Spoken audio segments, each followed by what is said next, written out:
planteamiento desde el punto de vista de la justicia de familia. Doña Daniela, tiene la palabra.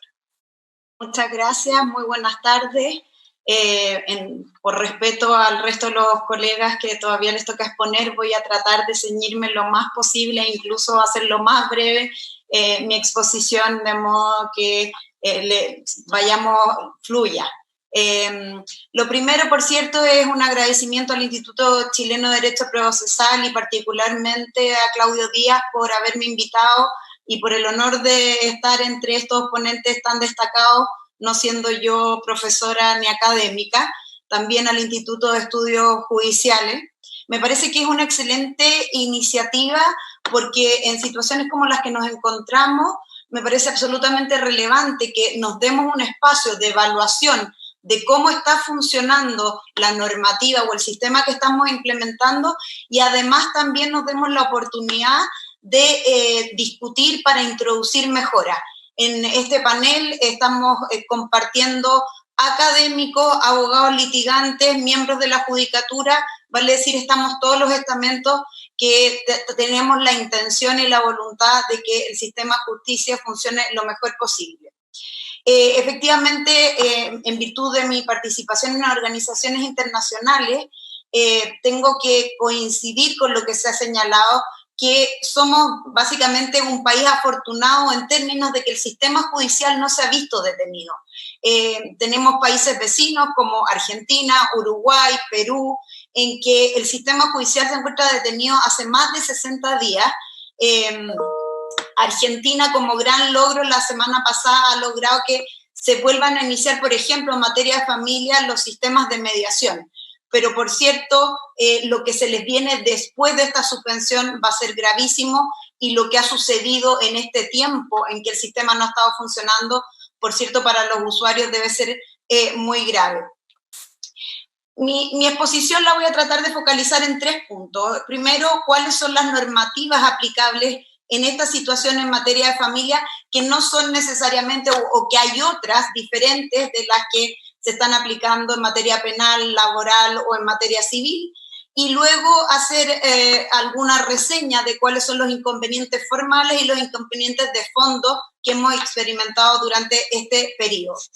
Respecto de las normas que estamos aplicando, efectivamente, y coincido con el profesor Tavolari en cuanto al lenguaje, el autoacordado y no acta, estamos aplicando el acta 51, que es del 31 de marzo, luego tenemos la ley 21.226, que es de 2 de abril, luego tenemos los abogados de familia un acta de jueces presidentes de Santiago y San Miguel, de fecha 3 de abril, tenemos el acta 53 o autoacordado 53 de 8 de abril, y finalmente también tenemos un acta de comité de jueces de los tribunales de Santiago, que es sobre los cuales me atrevo a hablar con propiedad, de fecha 15 de abril.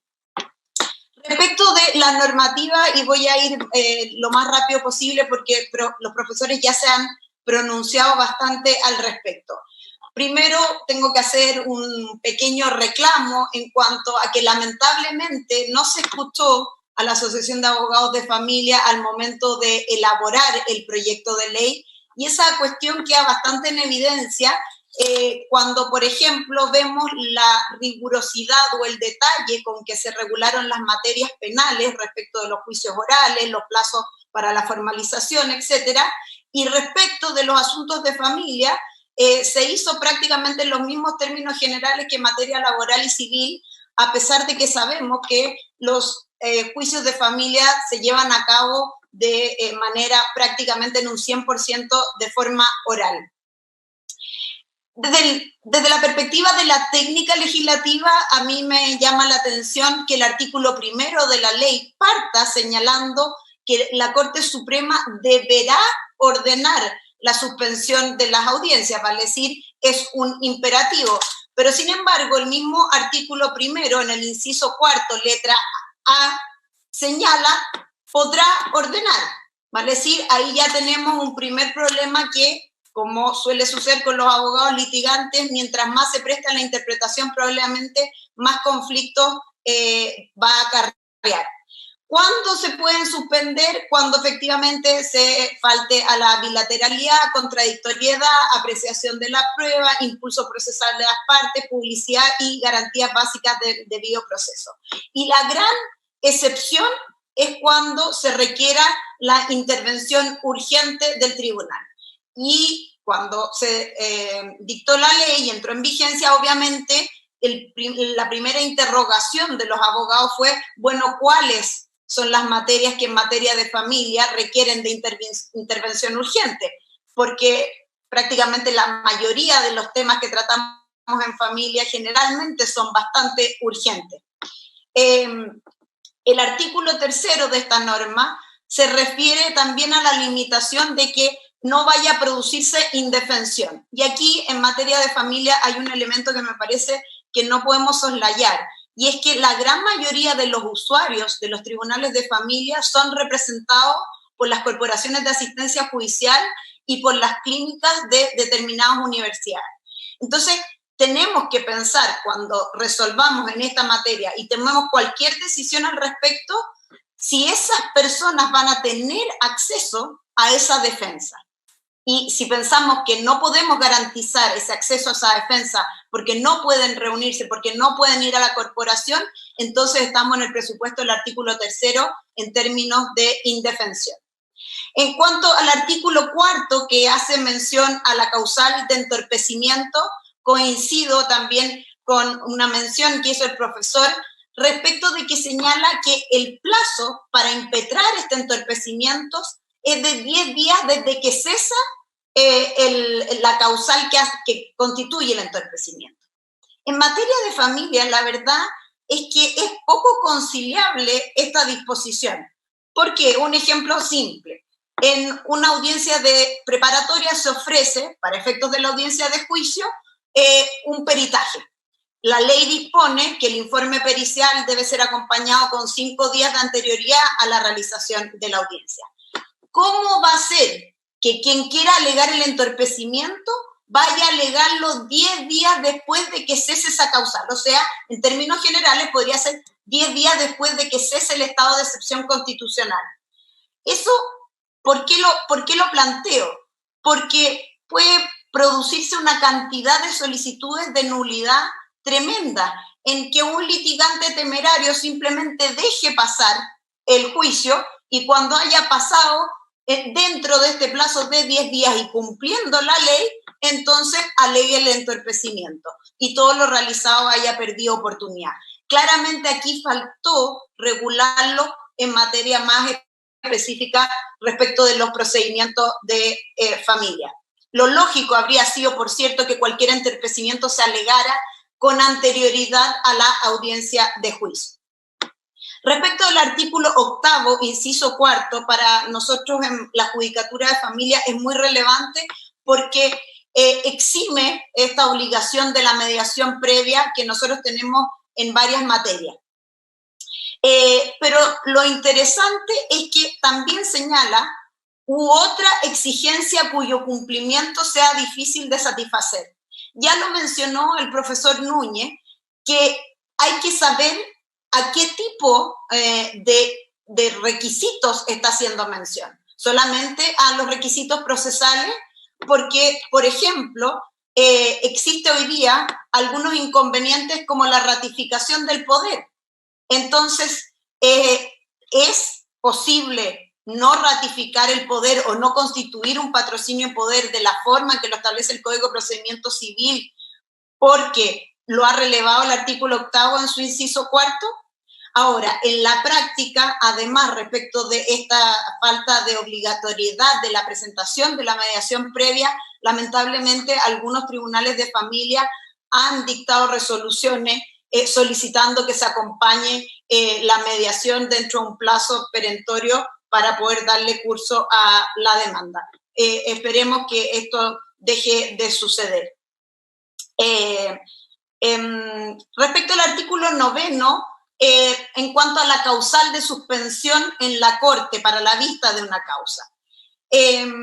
La Asociación de Abogados de Familia, de hecho, ha presentado antes de ayer, le ha hecho una presentación a la Corte de Apelaciones de Santiago respecto a reclamos reiterados de nuestros miembros en términos de que hay muchos problemas de audio y de conexión para efectos de los alegatos.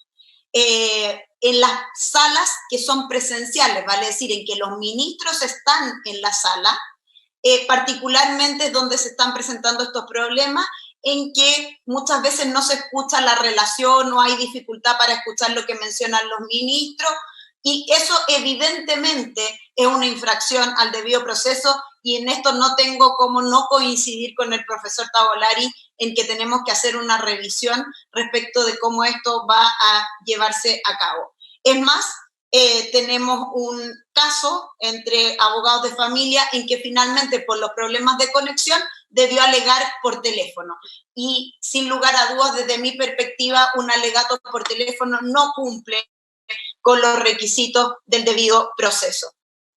Ahora, otro elemento que nos podemos plantear respecto a esta causal del artículo 9 es esta suspensión a propósito de que se genera por la calamidad, este impedimento generado por la calamidad.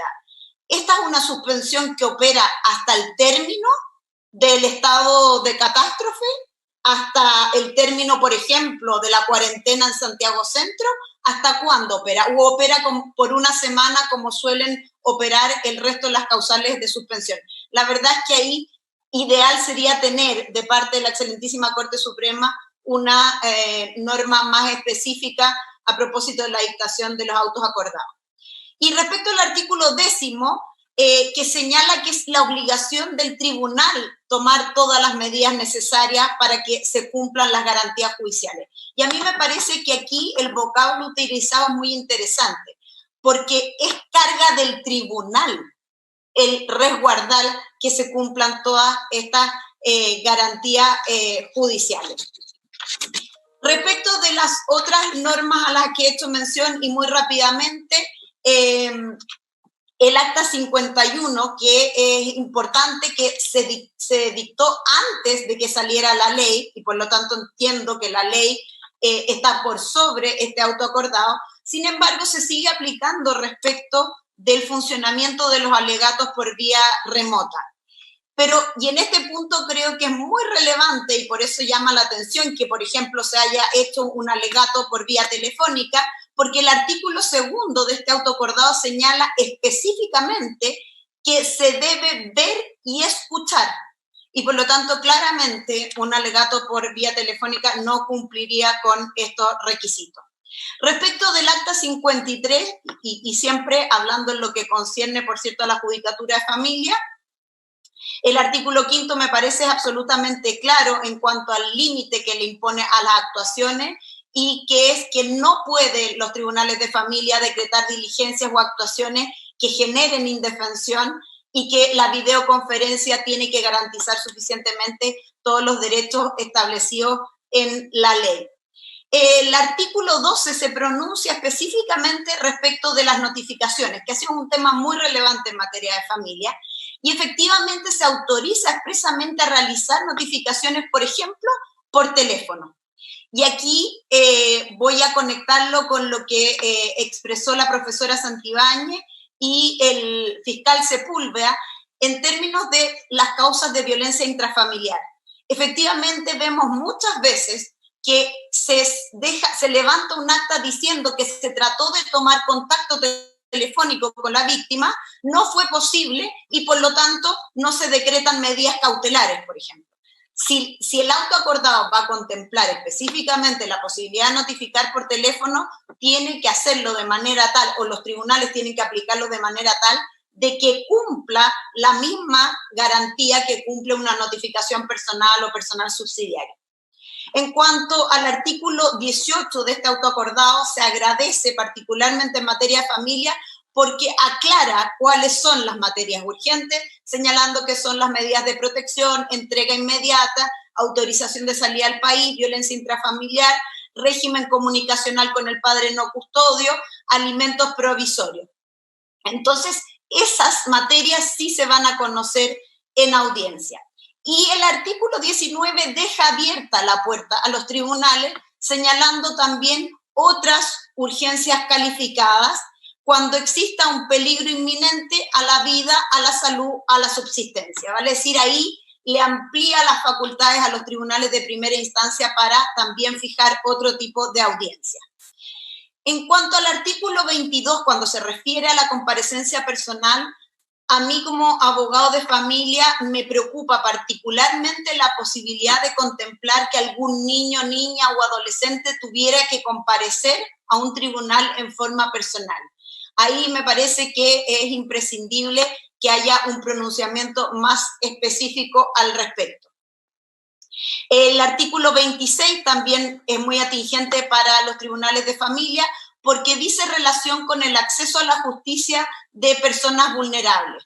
Y en esto la verdad es que hay que felicitar al Poder Judicial porque ha implementado con bastante rapidez y con una buena campaña comunicacional la posibilidad de acceder por vía telefónica, por el portal informático, acceder vía Zoom directamente al centro de medidas cautelares, por ejemplo, y además de tener personal específicamente capacitado para poder atender estas situaciones. Finalmente, también existe, muy rápidamente, un acta del Comité de Jueces de fecha 15 de abril en Santiago. No voy a señalar todo lo que dice, pero básicamente implementa distintas salas que van a conocer audiencias por vía remota de distintas materias. ¿Y qué materias? Obviamente aquellas que digan relación con los casos urgentes, autorización de salida al país, susceptibilidad de adopción y conciliación en juicios complejos.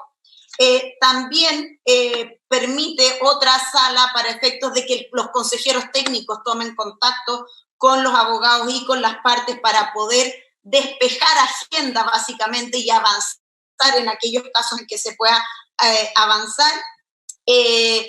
Y también habla un poco de este concepto que se mencionó respecto de estudiar cada caso.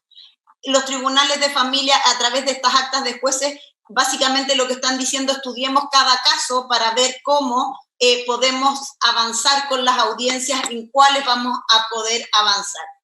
Respecto de los inconvenientes formales que hemos tenido, es el tema de los receptores, y por cierto coincidirán los colegas que ejercen la profesión que a partir de la próxima semana no va a ser solo un inconveniente, va a ser absolutamente un impedimento que los receptores puedan llevar a cabo su trabajo.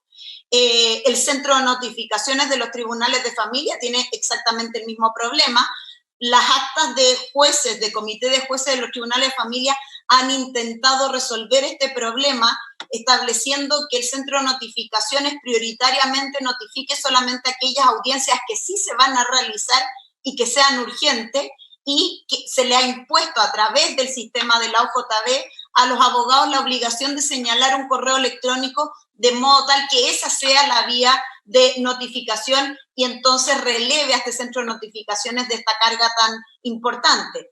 Tenemos problemas graves también con el registro civil. Es muy difícil, por ejemplo, proceder a la inscripción de determinadas sentencias, cuidado personal, divorcio, exequatur, etcétera, porque si bien hay un conducto y se está haciendo por vía interna, muchas veces tenemos problemas formales como que el mail destinado está colapsado y ya no recibe más.